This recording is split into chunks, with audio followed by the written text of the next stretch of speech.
Hello, everybody. My name's James, and welcome to the world where everything revolves around £50,000 for people other than me. This is the Planet Sky Fantasy Football Podcast, and Suja's pissed off for a couple of days, so I don't get to hear him gloat about how much better than me he's doing. So I thought I'd get someone on who's got a really shit Sky Fantasy rank at the moment. Oh, he's 62nd and 31st. Let me introduce you to the 3-for-1s. Paul McAnulty. How are you, Paul? Yeah, very well, thanks, James, and thanks for having me on again, but albeit in a different format this time. First time for Sky, though. I'm not quite sure how we haven't managed to make this happen before. Just introduce yourself for the people who live under a rock, who you are, tell us how wonderful Fergie is, etc.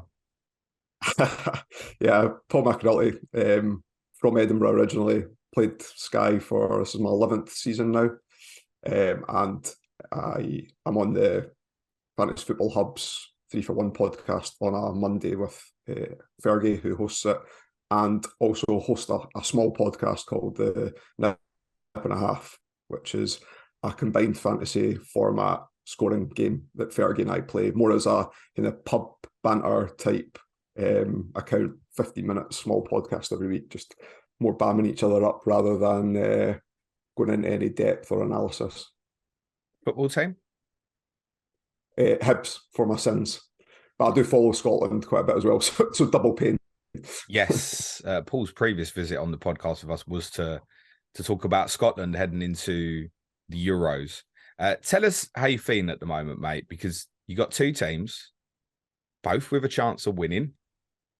What's the feeling at this stage as we're getting into just gone kind of?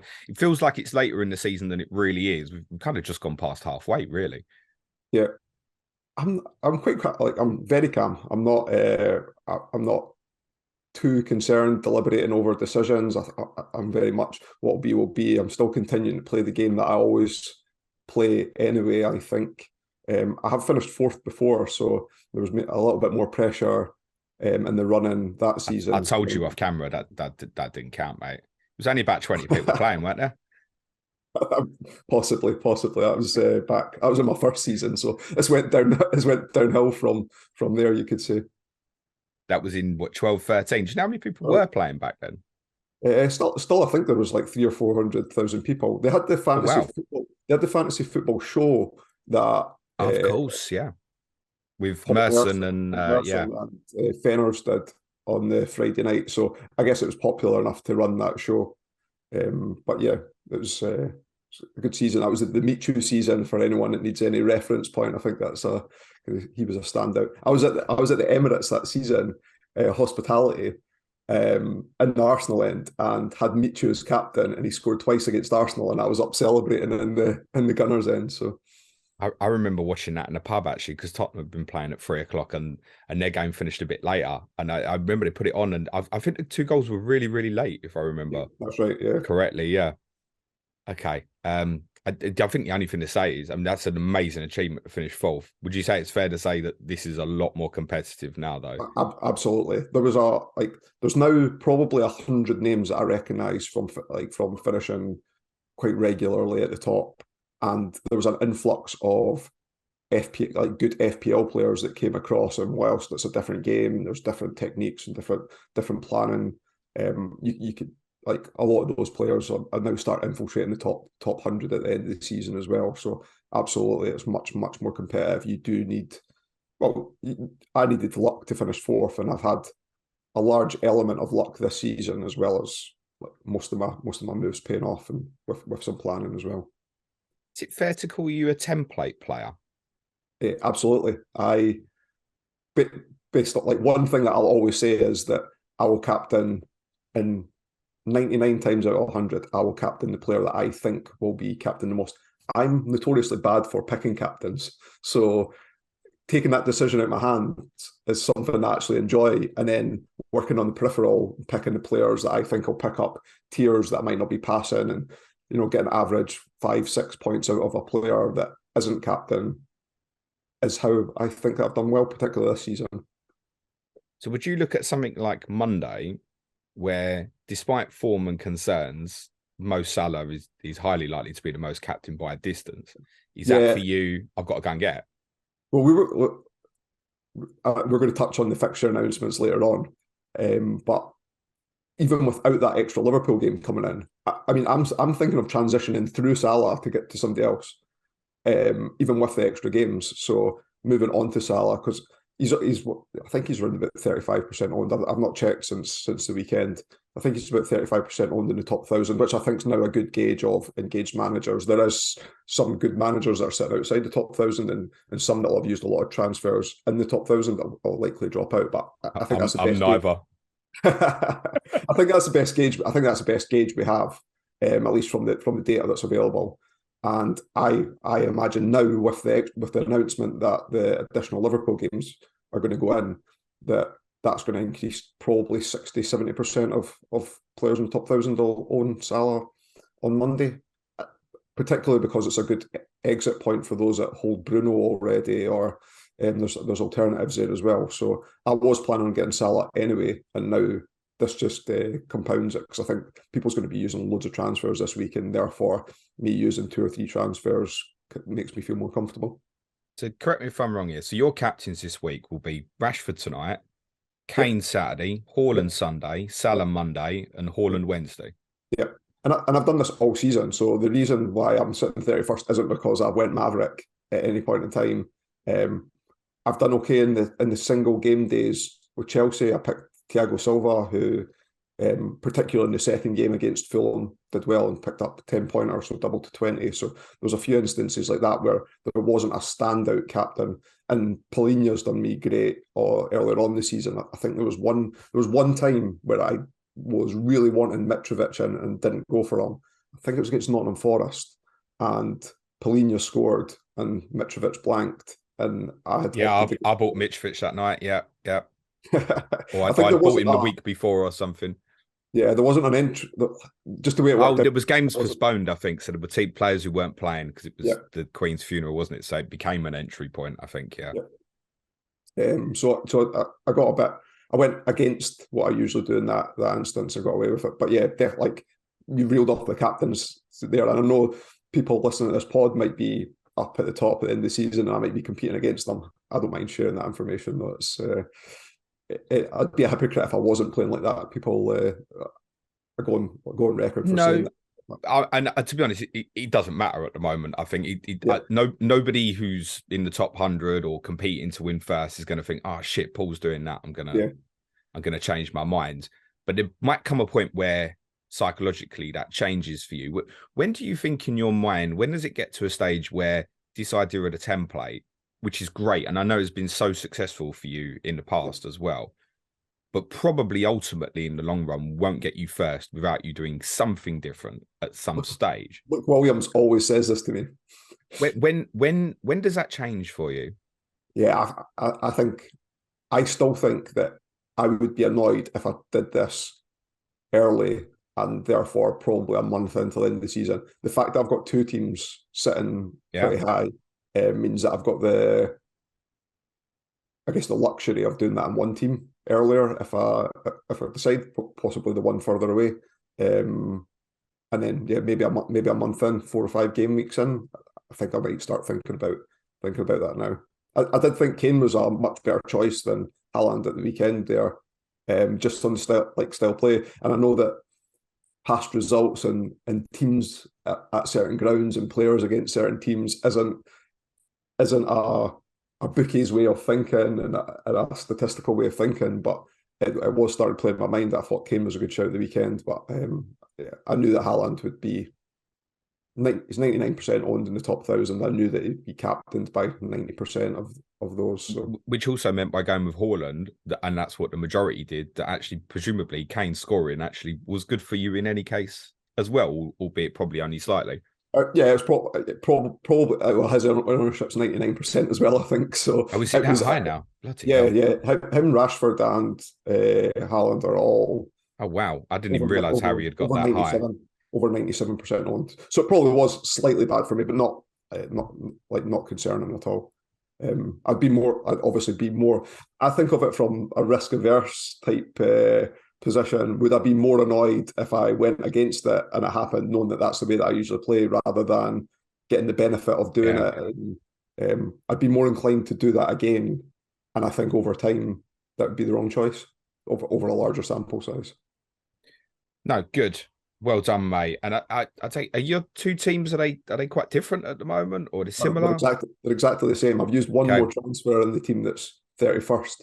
And I don't think it's I forgot. I think I was at a 50-50 dilemma one day and I was pressed for time and I was doing something and made the decision to split it one way in one team, and then obviously regretted not doing it in the second team. But it was I think it was bringing Kane in. I wasn't going to captain Kane, but he played against Chelsea. He scored the last minute goal against Chelsea to finish 2-2. Yeah, second And game of the season. yeah, was it that early? Was it? Maybe it was Yeah. something with Jesus. Yeah, it was something around there anyway. But yeah, I've used one more transfer, but my teams are exactly the same just now. Easier to manage, considering I play other fantasy formats and having to go through strategies for them all at the same times. I mean, entirely up to you, but I'd think at this stage, carry on with that, mate. Yep. I would think certainly, unless it starts going backwards for whatever reason for you. Right, so we did have two fixtures announced yesterday for Wednesday, March the 1st, which was quite handy because it normally seems to happen straight after me and Sudge release this podcast. Those who've been listening to our FPL stuff will know we thought Liverpool and Wolves would go in there.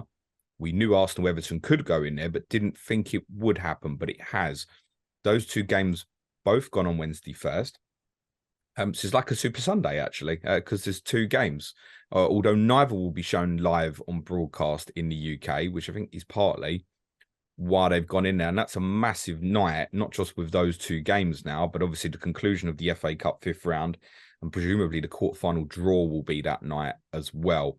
I'm going to be in Sheffield, so we might even delay the Sky Fantasy Football podcast till afterwards that week, possibly as a note for you.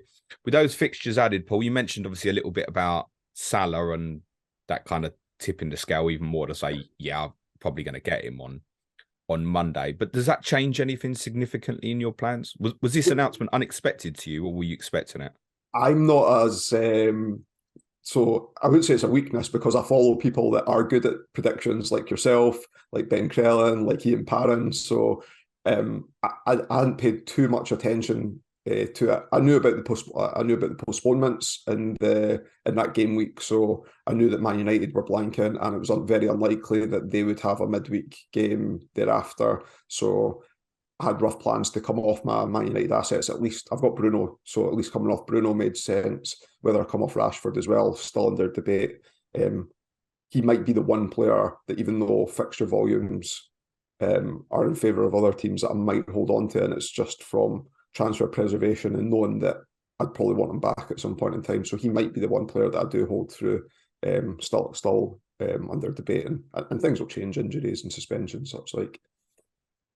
What I have found interesting is that there's side notes to all four of those teams. So you've got the Liverpool, you've got the Salah side note of the Monday game coming up on the single captaincy day.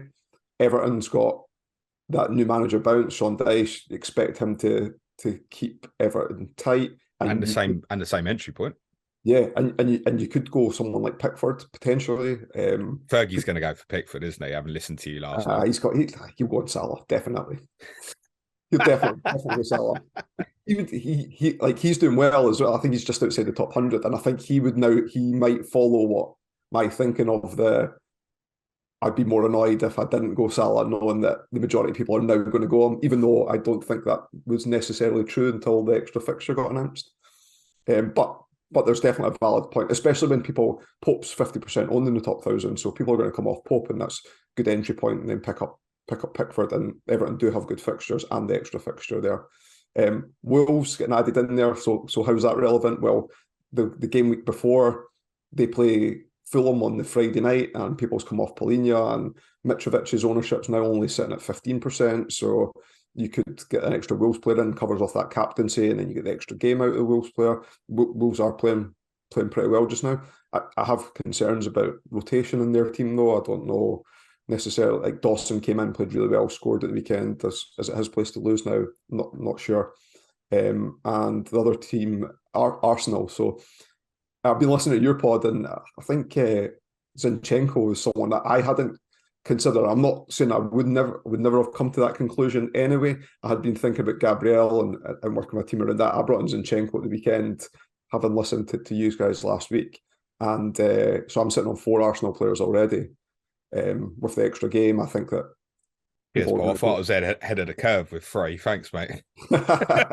So I think people are going to go into Arsenal heavy, probably on Wednesday, next Wednesday when they play City. Not a great fixture for going in on, but you pick up the extra 2s or 4s or whatever you pick there. That's the right time rather than Saturday, isn't it? I think, say if you've got Bruno Fernandes, for example, the forcing to go Arsenal versus Brentford rather than just having Fernandes against Leeds, it feels like that little bit of information more. Yeah. You should wait the extra game, shouldn't you? It feels like. And then in the Bruno downgrade, no Arsenal asset that you're going to pick is more than 10.5 million. So the extra money that you pick off that allows you to do extra things as well. Yeah, absolutely. Just come back to that Fulham-Wolves Friday night game, 24th is quite interesting. Have you sold Paulinho then? Yeah, so I was all for keeping him, and then he got booked, and that was his 8th booking, and I was like, I would love to hold on to him for the sake of holding on to him for those 2 Wolves those back-to-back Wolves captains, Fulham captaincies rather, against Wolves and Brentford, and knowing that he'd be suspended for potentially one or both of the games. I might go back to Paulinho towards the end of the season, but he's going to pick up 2 bookings at some point in time. Yeah, he will. His style of play, so I'm not going to pick him again until that suspension's passed. The only player from Fulham that I'm really considering is Mitrovic. There's no real entry point for me. I've got Nketiah now, and after that Fulham-Wolves game, Arsenal play 3 games before Fulham play that single game day against Brentford. If you're thinking of fixture volumes, it just doesn't make any sense for me to go there. I'm quite open to having a fluid plan, and things might change, injury, suspensions over that time as well. So I've still got Paulinho, so I'm all right from that perspective, unless he gets injured or gets booked in the next 2 games, which are Nottingham Forest at home and Brighton away. But to go on to your point about Wolves, and if you do want to go in, it's not something we necessarily advise to go in on a Saturday, but you could make the case rather than even going to Friday the 24th. Now, the next 2 fixtures are Southampton and Bournemouth. So, if you're sitting there with a terrible goalkeeper option for whatever reason, Jose Sarr, for example, is going to play every game should he get injured. Max Kilman at 8 million, I think is quite interesting. Obviously, Dawson's come in quite a bit cheaper at 7.3. The only thing I'd say with that is Kilman is a much better footballer in terms of his distribution. So if there was to be passing tiers, which there could be in these next 2, then I would say Kilman. Ruben Neves will tick over quite nicely in midfield, 7.9. I think the offensive ones, and whether you punted someone like Pablo Sarabia, you need more information. Although it's only 7 million. That's quite an interesting price. And it might be the sort of one for me, Paul, that if Paulinho did get booked twice, might be the sort of one I look at very briefly on the night on that Friday, because there is a 3-for-1 over a few teams. You can move it on Sunday the 5th. Not great fixtures. With that extra Liverpool game, it would probably still be justifiable to go in on that night, particularly if it's for Paulinho who's injured.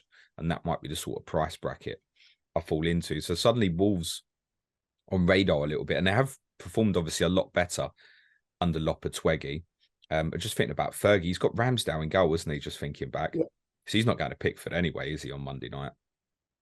Yeah, it makes me think. Yeah, I think he will. I think he will Salah. I guess Nunes, like if you're transitioning through, like I'm suggesting you do, and you perhaps don't have the budget, I could see like you go into Nunes knowing that like you're probably not going to hold them, and that Salah would probably be the Liverpool player of choice, albeit none of them really look enticing in particular at this moment in time. No, to be honest, there's not really a doubt in my mind that I'm going to Salah. It's going to have to be from De Bruyne for me, actually. And to be honest, there's no guarantee that De Bruyne's going to play in those sort of Arsenal Forest fixtures afterwards in any case. And with Salah having the extra fixture now against Wolves, I think that's going to be what I'd do. The one caveat I'd say on that is, I mean, looking at that Wednesday the 1st now, do you even captain Salah against Wolves, or it's a fair chance the Arsenal player? And there's no certainty he'll play that game. I think it's worth to say. And this goes for a lot of Liverpool players because they play Newcastle, Madrid, Palace, Wolves, Man United. So if someone's getting a rest, you think it's more liable to be the Palace or Wolves games, isn't it? And this is part of my rationale of going through Salah to get to somebody else, like Saka. I don't want Saka. I really want Saka. I think he's the best offensive Arsenal asset. So moving like Bruno to Salah to Saka, that then frees up some money, so I could get another one or two Arsenal players at the entry point of the City game as well. So that's my current thinking, and that factors in about potential rest, knowing that I'm quite comfortable captaining the Arsenal player at home at Everton on Wednesday the 1st as well. So that's quite an interesting conversation point. So basically using two transfers. I know one you'd probably make anyway. Exactly. So essentially, it's two transfers to go through Salah. How big does he need to go off on Monday for it to feel worthwhile to you, or is it just a case you're with your shield up and you're defending basically? A bit of both. So I don't think that a value of a transfer is nearly as much as, and this isn't a disparaging comment towards anybody, because I've thought the same myself. I used to measure a transfer at being worth 15 points. I think it's nowhere near 15 points. I think it's closer to between 5 and 10. You'll get some transfers that work out over the course of a season. So just now I'm tracking every transfer that I make, both in the short term, so to the point of which I transfer that player out, or the transfer serves its purpose, perhaps a captaincy or two captaincies, move on to somebody else. And I'm also tracking it all the way through to the end of the season, which has caveats to it, that if you didn't start with Haaland and you made the move knowing that you're always going to make it, does that make, like, should you be valuing that transfer as equal as everything else? And I'm averaging at seven points of transfer. So if you hit shots tier, got 4 points double to eight, that's one more, it's only one additional transfer than the one transfer that I was going to make anyway, because I'd be taking Bruno out for Saka anyway. So I'm pretty comfortable. Even if he blanked, knowing that everybody else is making transfers, knowing that I've got a good transfer count just now as well, I'm pretty comfortable. I wouldn't be too. But those, if I said to you now he's going to get 2 points, you'd skip it, wouldn't you? Of course. But so how many points would that be if I knew that he was going to score? If I knew how many points he was going to score, what does that figure need to be? Yeah, let's say that if I said to you now, right, he's hitting shot tier 2, doesn't score, so 10 points effective with a captaincy, 10 with a captaincy. If you've got points. No one, are you gutted to miss that? No, but I'd probably take the 10 points. That's probably where my game theory is, right? That's probably my point of acceptance. No, that's fair, mate. I want to cover off a couple of talking points with you just from the games. I'm not going to go into too much detail from the weekend. I know you were talking up Badiashile on the podcast. 100 passes for him. Thiago Silva hit very similar number against Fulham on Friday night. He's nicely priced, Badiashile, and he's not been named in the UCL squad. So you haven't got to worry about him playing 3 times in a week, for example. The only caveat would be Wesley Fofana's fitness is getting close. That would make me a bit nervous. Is he under real serious consideration for you, Paul? You've marked out what we've marked out Sunday the 26th when they play Tottenham is worth the wait. He was until the extra fixtures got announced, and I think I was going to use that extra transfer that I was probably going to use on him for an Arsenal player now. But still, if I pick up an injury somewhere or I need a defender to complement something, because my formation requires it, so I'm on 3-5-2 or 3-4-3, and pick up a defensive injury, because I don't want Ben White, and I like the other 3 Arsenal players, and if I have to pick another defender and move on, then Badiashile and Lewis Dunk's probably the 2. But then Brighton blank in that game week, so fixture volume would suggest that going for Chelsea. With Arsenal, Ben White was the one who didn't hit passing tier at the weekend. That said, he did come off with 5 minutes to go, so may well have got there with how Everton was sitting off by that stage of the game. But do you feel a necessity to have a certain number of Arsenal defensive, or do you think people are going to focus more towards the offensive and gamble short term on people like Nketiah? A bit of both. I think having defensive cover is good. Arsenal are good for tiers in general, anyway, and I always like defenders that have the ability to pick up both clean sheets and passing tiers as well. So I think with Saliba's ownership's already like 75%, Gabriel and Zinchenko about 10% each. So maybe the effective ownership is about one defender. I think that's going to increase significantly in the short term as well. I think having maybe two and two at least would be. I wouldn't feel comfortable having any less than that. I don't think from Wednesday onwards. So I'm on Zinchenko, Saliba, Odegaard. I think for me, it's probably only Gabriel and Saka in my mind to potentially add to that. I said I wouldn't do anything till the Liverpool-Everton game come round, and that's still the case. But yeah, I mean, probably Gabriel might be slightly more likely for me than Saka, but we'll cover off again next Wednesday before the game happens, and we'll get the master Sudge's thoughts on it. Just an extra note on Arsenal. Obviously, all their fixtures are locked in the sense Palace in 28 is not going to move. Leicester in match day 25 is not going to move. From the entry point of Man City, there are 7 fixtures. And there are a few teams, take for example, if Manchester United beat West Ham in the Cup next week, where from that point, they'll only have 3 fixtures. Also, from discussions I've had with Mr. Expert Ian Parrin offline, we think the following week, there's a good chance Arsenal Leeds will be the 12:30 game on the Saturday on April the 1st as well. Yep. And say, for example, United go to Newcastle, could be on the Sunday. There might even be an extra game on top of that. And that applies to a number of teams. So, yeah, I think whereas I steamed in on Man City and obviously wish I hadn't done anything and was just steaming into Arsenal now, though it doesn't feel like going for the likes of Partey, Xhaka and that's a step too far probably, isn't it, Paul? Yeah, not for me. And Jorginho's there now as well, and you expect that he's not signed to constantly sit on the bench as well. Could see him playing some minutes there as well. Yeah, I don't particularly like Ben White as an asset. So I think Ramsdale, the three defenders we've talked, Zinchenko, Saliba, Gabriel, in midfield, Martinelli's the highest owned as well, and like there's a lot of rumours and talk about potential rotation with Trossard, so Odegaard and Saka, and I went for Nketiah, and I'm not saying I'm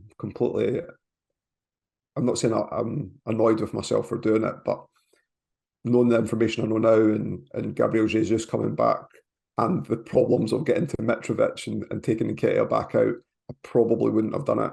I don't think, knowing the extra information that I know now, but. No, but then, for example, if Jesus suffers, it's obviously a big recovery he's gone through. If he suffers a setback or something, you're in, and there'll be other people sitting there because of Jesus. I'm now not going. So for a little bit more, mate, he's obviously going to be a bit of a differential for you. Just a quick line on Villa versus Leicester. This might be relevant for people like me who've still got Paulinho. Ezri Konsa 85 passes against Leicester at the weekend. Seems like an anomaly. And Tyrone Mings 59. Looking at it and looking at the passes of the fullbacks as well, they had a big lean towards the right-hand side. I don't know if that's because perhaps Leicester's new signing Tete was doing a lot of pressing, perhaps on the top side, that forced Villa to go that way. But it might be, with good fixtures they've got from Saturday 25th, it might be that Paulinho, especially if he gets the 10th booking that night, it might be that I'm looking Villa the next day, possibly, because they'll cover off for a few they've got quite a nice run for a brief period and they'll have additional fixtures. Leicester, I think, are worth keeping an eye on, actually. With that team they picked at the weekend was quite offensive, but they've got a few rough fixtures to come first. And the entry point's probably Sunday week against Manchester United, which doesn't feel ideal, to be totally honest. If they if they won in the FA Cup, they'll lose the Brentford fixture on Saturday, the 18th of March as well. Nothing much to talk about from Brentford-Southampton game, but David Raya with another 5 saves will obviously please Sudge. Brighton passing numbers massive again. You and I are both big fans of Lewis Duncan. We poll 129 passes, and the note on Brighton is to say, I think there will be an extra fixture in here. I know obviously there was an announcement yesterday, but I think probably around about Wednesday the 8th of March or Wednesday the 15th of March, I think we can expect a Brighton fixture to be in there. And the most likely is one of the games against Bournemouth or Crystal Palace. And if that eventuality happens and it's a single game day, you are going to want a Brighton player. Would he be, if that eventuality happens, Paul, is that number one choice for you, Lewis Dunk? Lewis Dunk, number one choice. I like Matoma as a player as well. That was his first tier, I think, that he's picked up, though, at the weekend there for shots bonus. It really depends on my formation and and who I can get to without. I don't like making double moves to get to a single player that I want. So if I had like the budget to get to Mitoma and didn't have it for Dunk or my formation allowed it, I'd be similarly comfortable. I got in McAllister early this season, and that worked out really well over Dunk, who is a favourite of mine of seasons gone by. So yeah, Dunk and then Mitoma in that order. McAllister? It's good earlier in the season. Was he obviously was suspended at the weekend, just gone? Yeah, but he's not like his tiers since he's come back from the World Cup. His tiers haven't been great. And his points tally hasn't been particularly great either. But definitely worth keeping an eye on. We'll have so much more information by what's it like 4 weeks. 4 weeks today it'll be if that game goes in there. So definitely not ruling him out of my consideration. But those are the three players. But I'd have McAllister third on that list just now. Yeah, all I'd say is with Brighton is I'd factor them into, if you've got plans at the moment based on what you see, which many of you will do, just factor Brighton might need to spin it off somewhere. Yeah. So I'd be thinking a little bit like what we are. Who's your priority principal if that eventuality happens? Yeah. For United, pass is just about for Martinez and Varane, which may have been a little bit better bar the red card. Interestingly, I think there's a case to come off after the Leeds game on Sunday because of some of those massive gains I'd mentioned elsewhere, say for Arsenal, and it exists for Liverpool as well. It exists for Manchester City as well. The other note on that's interesting for United is the game against Southampton on Saturday, 11th of March, which is one that's been announced, can move. And that's if Manchester United beat Barcelona in the Europa League, it will move to the Sunday.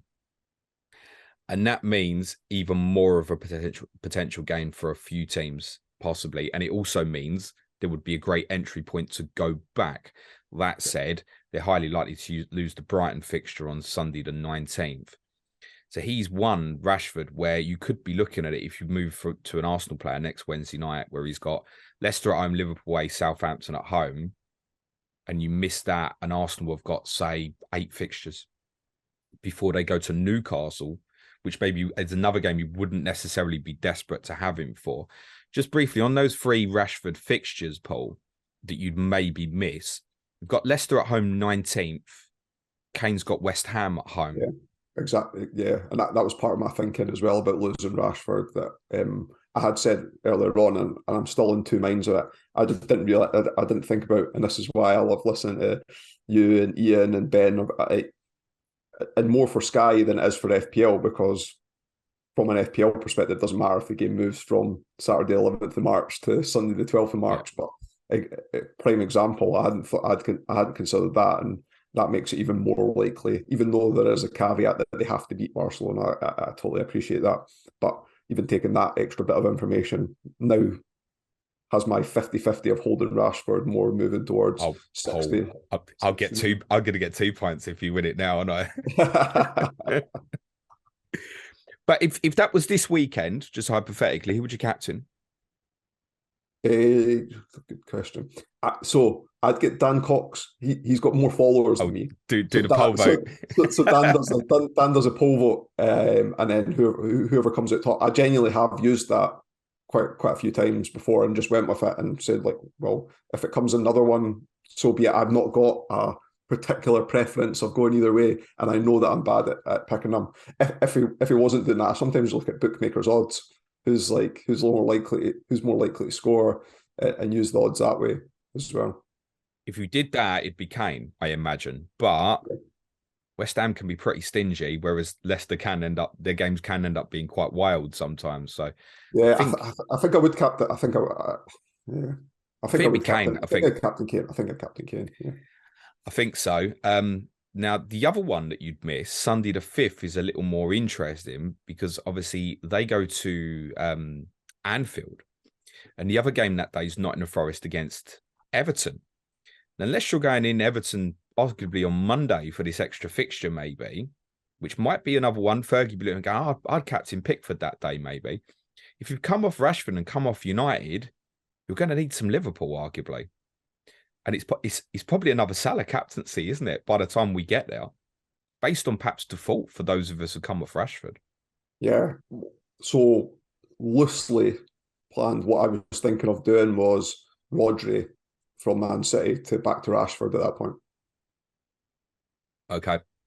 So then, I would have Rashford back for that fixture. If the Southampton game stays on the Saturday, the 11th, and you ended up missing it, Kane's got Nottingham Forest at home the same day. Yeah. So again, you could have the similar debate to what we just had. If it moves to Sunday the 12th, there are alternatives. You've got Newcastle at home to Wolves, Arsenal go to Fulham. So there would be alternatives, but probably then in that one, if it landed, Rashford would be popular. And obviously, if they lose the fixture against Brighton, and let's say the Newcastle game, he's perhaps on the Sunday in match day 29, there's a case to say you won't be going back there. It might not make sense to go back. So it's an interesting one. I've not quite decided yet with Rashford. Obviously, I've got lower transfers than the majority of people. So there's more of a case to hold, knowing that I'm almost definitely going to buy him back at some stage. But there are huge gains, as big as you'll find. And I think the added thing for me as well is that Rashford's price point is so good that if like a lot of players on my team got injured, you could move that player onto Rashford.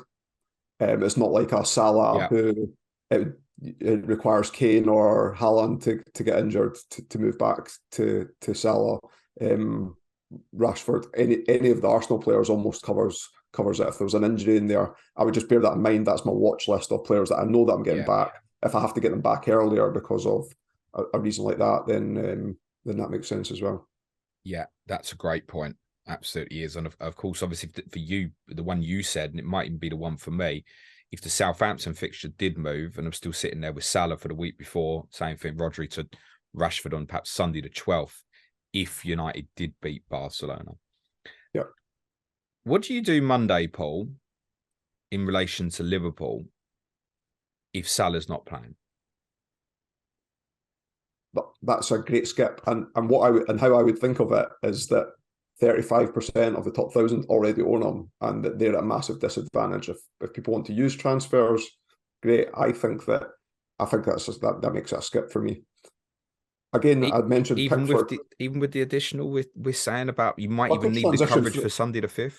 Yeah, but I would I'm not going to worry about a month's time knowing how bad Liverpool's been playing. I think that comes in the back of my mind.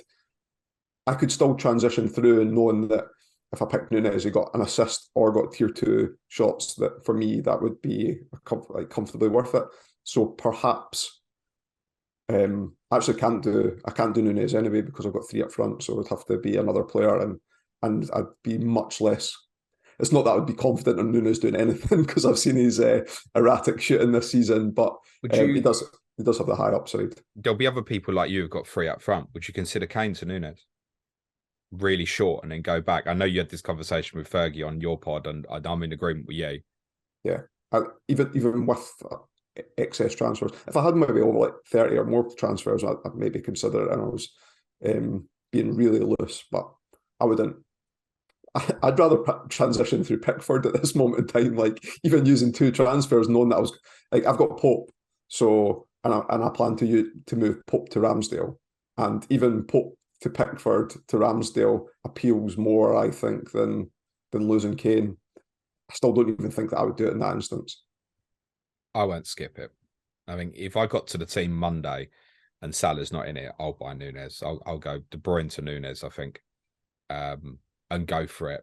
We looked a couple of weeks ago at actually hit shots here more than Salah this year. So you've always got the possibility with him that even if when he is missing the chances, unlike in other formats, at least in this one, you'll get the shot tiers and stuff possibly. So I'd still gamble it personally. He will score a hat-trick or 4 goals in a game this season still, I think, at some point in time. I absolutely would not overstate what you saw on Saturday from Everton. There's no first game, new manager. There's no guarantee that suddenly Everton a good side. No, Everton have got some awful footballers. So I wouldn't read too much into it. I mean, you got the perfect storm of new manager, stadium atmosphere. Arsenal underperformed on the day. They'll know that. I certainly don't think Everton are now going to go to Liverpool and win. Like, I really don't. It being the Monday night game and knowing that Liverpool don't have game before it or game after it, and there's plenty of rest period. Unless there's an injury or something like that, you expect Salah's going to play. There's not going to be it's not going to be resting anyway. So, but yeah, with the three up front, I won't be.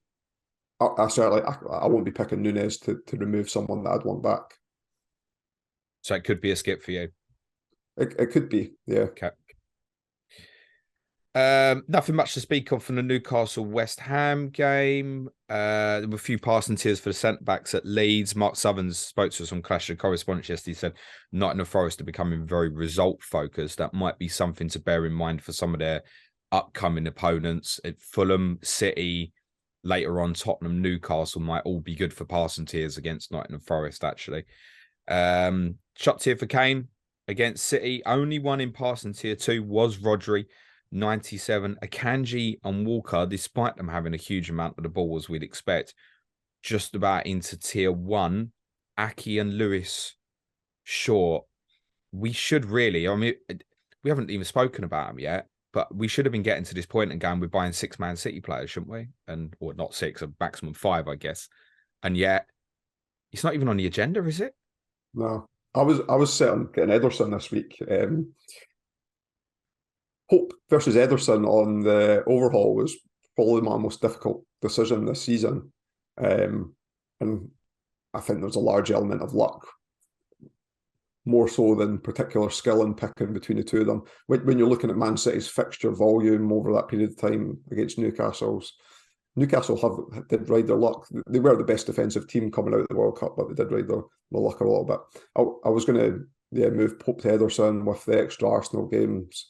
I'm now thinking I'm going to do Ramsdale, and I've been pretty lucky with the Man City defenders this season. Well, can you say lucky holding Cancelo? I probably held him longer than most, and then I moved on to Stones, and I did get 10 points from one game from Stones before he got injured. So 10 points at a transfer I was kind of okay with. But yeah, none of the other defenders tempt me. I just absolutely killed my season. Killed it because I gambled really heavy on them, and I've obviously had to come off for all of them. And to be thinking that probably we on overhaul, we was looking at kind of point of when they go to Nottingham Forest next Saturday, and I was saying to Suj at that point, when I hit there, ideally I can see myself having 8 Man City players. Now the additional fixtures gone in potentially changed that somewhat. But I'm now in a position where I'm possibly going to get there and I'm just going to have Haaland and Rodri. That's a possibility. I'm probably going to have Ederson as well still. Because I think because the extra fixture Wednesday, I can't see me moving Ederson to Alisson. If I panic Monday night, I think I'm more likely I'd go the Nunes route. So I'll probably still have 3. But then arguably from there, I'm looking at a come off. Rodri's been great, in fairness. He's the one who's been a really, really good, solid pick. You know he's going to play the majority of the games. The problem with Ederson is fucking concede his 2 points every time. Yep. He's never hitting save tiers and stuff. You get lulled in by the, it's at least 9 every time, don't you? You get lulled in. 7 points for the clean sheet. Man City will definitely keep some. Yeah, I've not seen many of that. Haaland is going to be difficult to release. There may be a case to dip on and off actually from Saturday the 11th of March. City go to Palace. They'll probably lose the West Ham fixture, and in match day 29 they've got Liverpool. There's every chance Sky will want that as their Sunday 4:30. So you've got Arsenal again Sunday the 12th. You'd have Arsenal 3-0 possibly over a Haaland, and there'll be a case subject to what people have got with transfers to even come off then, but otherwise, I don't think I can get rid of him. I've looked at so many permutations of coming off him or Kane to get to Mitrovic to then pick up the person again, but from a person that I want to take out, and I just can't. As of yet, I can't make anything work around it to get the fixture gains as transitioning through. Yeah, you're almost looking for an injury, aren't you? That makes the decision. You're sitting there with Rashford or whatever, and he gets it. Yeah, right. That's my entry point, because otherwise it doesn't feel like it's there. And the other note on Fulham, of course, is after they do play Wolves, they don't play to the following Monday. So it's another one where Arsenal got 3 fixtures in the middle of that, and that's why I can't come off. I couldn't come off like Nketiah to go. It doesn't make any sense. Nah, you couldn't. The only way I think you could justify that is if for some reason he got rotated at Villa, which is the 12:30 game on February the 18th. You saw that, oh, he's a sub. Right, okay, Mitrovic is at Brighton today, but it feels like more of an entry. And then Yeah. you almost reverse it, not necessarily to Nketiah, but daisy chain to another Arsenal player, perhaps afterwards. I just want to finish on a couple of quick questions before we let you go, Paul. FPL Fish says, Paul and Fergie talked about Pickford for the single game day. I have Edison and have KDB I want rid of. Should I move out for a Liverpool player or keep and skip the game completely? So it's a little bit like what we're discussing. Coming off a City player, he's still going to be, it's still hard, isn't it? Yeah, I just don't know that De Bruyne is a great Sky asset anyway. His ownership hurts when he does anything. Thankfully for me, he's not done anything recently, but I think I would move De Bruyne onto Salah, knowing that you've got the extra Liverpool game now anyway. If you didn't have any grand plans to make use of the money for downgrading him. FFF Gatsby says a broad question, but what were a couple of bigger lessons you learnt from playing the game early on that you'd give to an inexperienced player? He always listens to the Sky Pods, but never played. Wants to start playing next year. Two things for me. One lesson I learned a couple of seasons ago is never make two transfers to get in one player that you want. I did it with Aguero a couple of times, and both times he got injured in the games that he was playing in, and I had brought in an additional player to supplement it that I didn't really want, but I only brought in for the fact to free up the money to get him. So that's my biggest learning over the last couple of years. And one thing I would say is I finished in the top 50 last season, and I missed quite a lot of single game days. So there was a Newcastle Everton game. It was like on a Thursday night, I think, where there's so much temptation. I think Ryan Fraser had just come back in a little bit of form before that, and there was a lot of talk about people bringing Ryan Fraser, and I was like, it's Southampton, wasn't it? I think. Yeah, it's like that's Twitter talk. Right, yeah. That's Twitter talk. His ownership's never going to be that high. It's one, and then it finished 1-0 Everton. Now Wobie scored in the 92nd minute. Ah, yes, that one. Yeah, that was when the guy chained himself to the post, wasn't it? Yeah. And there was a Wolves Leeds game where I did have Rafinha, but did he have COVID or something like that? He wasn't in the matchday squad, I don't think. Friday night, wasn't Friday night, yeah. And there was a lot of talk about bringing in Connor Cody, again, Twitter talk, a lot of fear of missing out, and I avoided both of them, and both times. There's not a standout player that was playing in those games that was well owned or was on form. So missing single game days is okay for teams that don't have high ownership or informed players, I think. Okay. So in closing for me, Manchester United leads tonight. Any reason to go any extra on what you've got? Say you're sitting there with just Rashford. Any reason to go any more? No. Okay. I'm in agreement with that. City Sunday. Any intentions to add any more? Well, Ederson was my temptation, but now I think I'm going Ramsdale instead. And he's a bit cheaper, so helps with team structure. Do you have a City defensive? No, I've got Rodri and Haaland. If you had to go for one right now, would you have a preference? Ederson. Of the defenders. Say you're sitting there with Ramsdale already or Alisson, whatever. Okay. Akanji. Yeah, it's probably him or I think Aki just for me, but he's grim to the point, guys. I'd say let it go. I think. Yeah, what's the metaphor? You could throw a blanket over the two of them. It's not much in it. Aki Angie, possibly. Well, there's the fact that the team sheet won't be available, and like Spurs played really well, so I'm not taking anything away from Spurs at the weekend. But City were poor, City were poor as well. And like Pep, I don't know, you could see him just going and changing everything, right? Like you could. Well, the best thing you could do is put Diaz and Laporte back in the team personally. Yeah, so, yeah.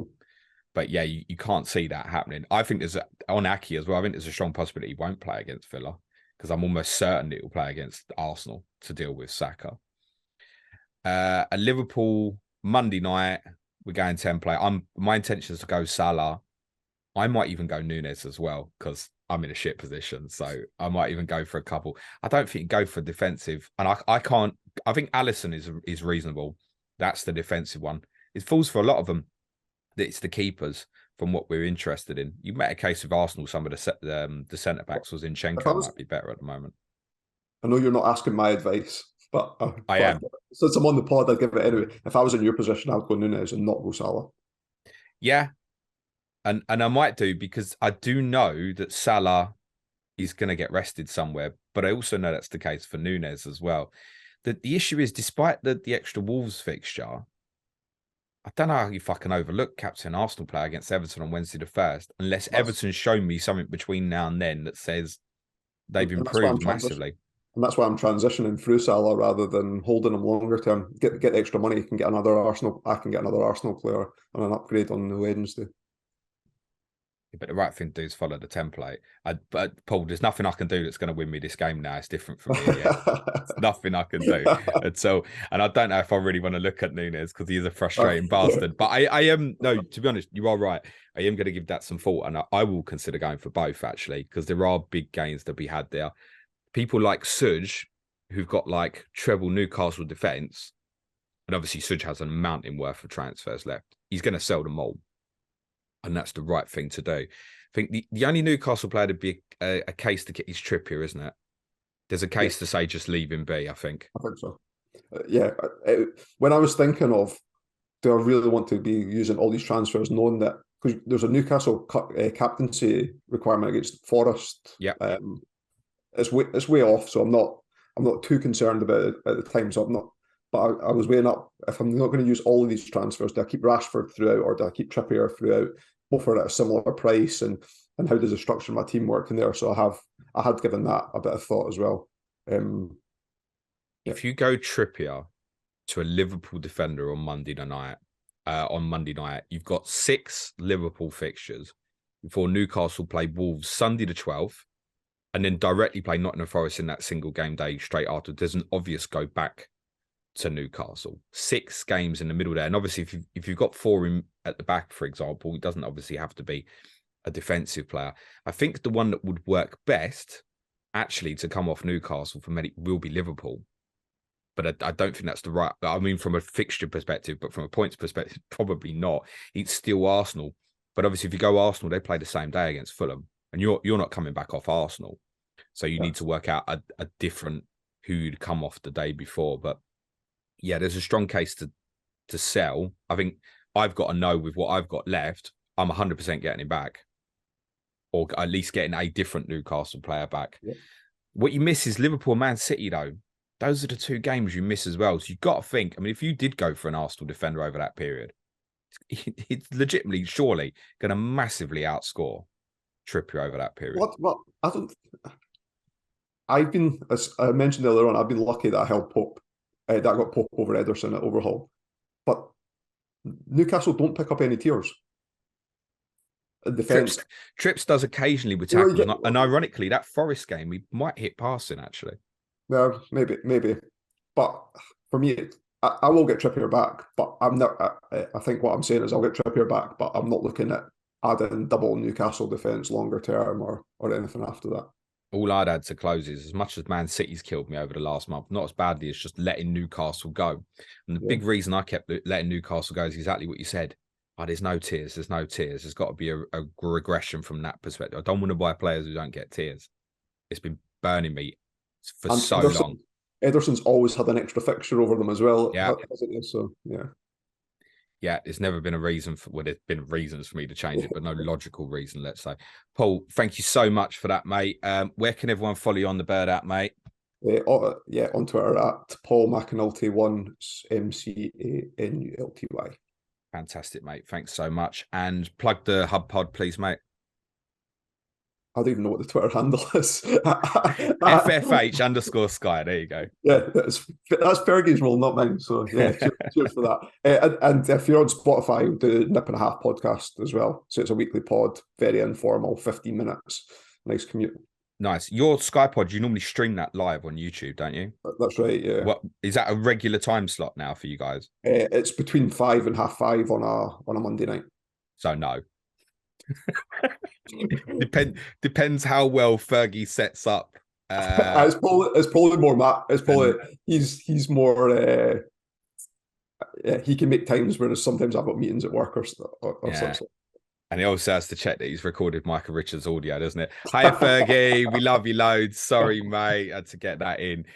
Brilliant stuff. Suj will return with myself for the Sky Pod on Wednesday. Clash of Correspondents tomorrow might be a very interesting one for many of you as well. It is Arsenal versus Manchester City with Adam Pritchard and Johnny Pringle. But just leaves me to say thanks again so much to Paul. As always, guys, play it your way. Cue music, please, Manchild.